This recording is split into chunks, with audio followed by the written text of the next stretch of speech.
વિસાવદરમાં mission broad gauge અંતર્ગત ભવ્ય સહી ઝુંબેશ યોજાઈ। રાજકીય સામાજિક અને વ્યાપારી આગેવાનો સહિત હજારો નાગરિકો જોડાયા। ધારી પત્રકાર સંઘ દ્વારા અમરેલીથી વિસાવદર સુધી બ્રોડગેજ રેલવે સુવિધાની માંગને વધુ મજબૂત બનાવવા માટે વિસાવદર શહેરમાં મિશન બ્રોડગેજ અંતર્ગત વિશાળ સહી ઝુંબેશનું આયોજન કરવામાં આવ્યું। આ ઝુંબેશમાં શહેરના રાજકીય આગેવાનો, સામાજિક સંસ્થાઓના પ્રતિનિધિઓ, ચૂંટાયેલ જનપ્રતિનિધિઓ, આસપાસના ગામોના સરપંચો તેમજ જાગૃત નાગરિકોએ ઉત્સાહભેર ભાગ લીધો।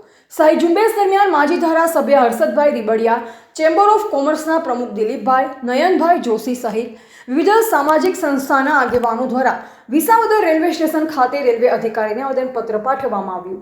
કાર્યક્રમ દરમિયાન શહેરના વડીલો અને આગેવાનોએ સ્થાનિક નાગરિકોને બ્રોડગેજ સુવિધાની માંગ માટે એકજૂટ થવા અપીલ કરી, જે પરિણામે સમગ્ર વિસાવદર શહેરમાંથી હજારો નાગરિકો સ્વયંભૂ રીતે સહી ઝુંબેશમાં જોડાયા।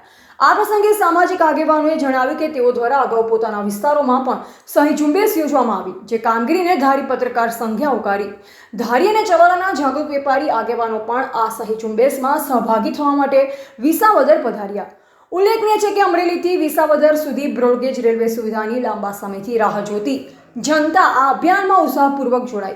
સવારે 10 વાગ્યાથી બપોરે 1 વાગ્યા સુધી યોજાયેલ સહી ઝુંબેશ દરમિયાન ખડેપગે રહી કામગીરી કરનાર તમામ વડીલો, વેપારીઓ, રાજકીય આગેવાનો અને સામાજિક સંસ્થાઓના પ્રતિનિધિઓ ધારી પત્રકાર સંઘ દ્વારા આભાર વ્યક્ત કરવામાં આવ્યો। વધુમાં જણાવવામાં આવ્યું કે આગામી દિવસોમાં જૂનાગઢ ખાતે રેલવેના જનરલ મેનેજર GM પધારવાના હોવાથી બ્રોડગેજ સુવિધાની માંગને લઈ પ્રતિનિધિ મંડળ જૂનાગઢ પહોંચી રૂબરૂ આવેદનપત્ર પાઠવશે। રિપોર્ટર બિપિન રાઠોડ, ચલાલા, અમરેલી। હું હર્ષદ રીબડિયા, પૂર્વ ધારાસભ્ય વિસાવદર, ભેસાણ તેમજ જૂનાગઢ ગ્રામ્ય। આજે આવેદનપત્ર આપ્યું છે રેલવે વિભાગને, ખાસ કરીને અમારે ધારી પત્રકાર સંઘ દ્વારા આયોજિત વિસાવદર ધારી ચલાળા બ્રોડગેજ લાઇનના કામ માટે અહીંયા એક સહી ઝુંબેશનું આંદોલન રાખવામાં આવ્યું હતું। એમાં અમારા ચેમ્બર ઓફ કોમર્સના પ્રમુખ દિલીપભાઈ તેમજ આ વેપારી મંડળ અને તમામ સંસ્થાઓ અમારી વિસાવદરની એને ટેકો જાહેર કર્યો છે। અને અમારો પ્રશ્ન એ છે કે અહીંયા આપણે વિસાવદર ધારી ચલાળા બ્રોડગેજ લાઇન ચાલુ થાય તો અમારા ઘણા લોકોને ફાયદો થાય એમ છે।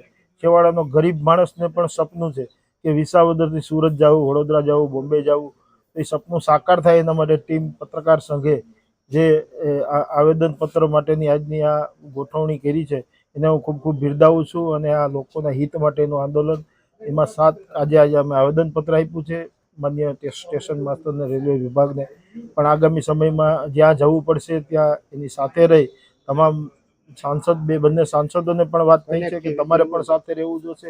ભરતભાઈ સુતરિયા, રાજેશભાઈ ચુડાસમા બધા સાથે રહેશે ને અમારે તો આ રિઝલ્ટ લાવવું છે।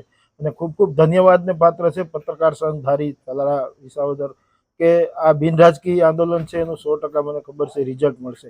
અગાઉ અમારે દિલીપભાઈ પણ એ બિનરાજકીય આંદોલન, ટ્રેન બંધ થઈ હોય, ફાટકના પ્રશ્નો હોય ત્યારે બિનરાજકીય આંદોલન કર્યા એના રિઝલ્ટો મળ્યા છે। તો હું પણ એવી આશા રાખું છું કે આ બિનરાજકીય આંદોલન પત્રકાર સંઘને ચેમ્બર ઓફ કોમર્સ કરી રહ્યા છે એ બિનરાજકીય છે અને એનો 100% 100% રિઝલ્ટ મળશે। અને અમારો ધારી ચલાળા અને વિસાવદરના લોકો ટ્રેનની મુસાફરી બ્રોડગેજ સાથે સુરત, અમદાવાદ, બોમ્બે જઈ શકશે। બ્રોડગેજની માંગણી અનુસંધાને સમર્થન આપવામાં આવ્યું છે એ બદલ અમે એક ગ્રામ પંચાયતનો આભાર વ્યક્ત કરીએ છીએ। ખાસ કરીને જે જનતાની માંગણી છે ધારી, ચલાલા અને વિસાવદરને બ્રોડગેજ સેવા પ્રાપ્ત થાય અને એ માટે ધારી પત્રકાર સંઘ જે પ્રયત્ન કરી રહ્યું છે એ પ્રયત્નમાં વિસાવદરની જનતાનો સહયોગ મળ્યો।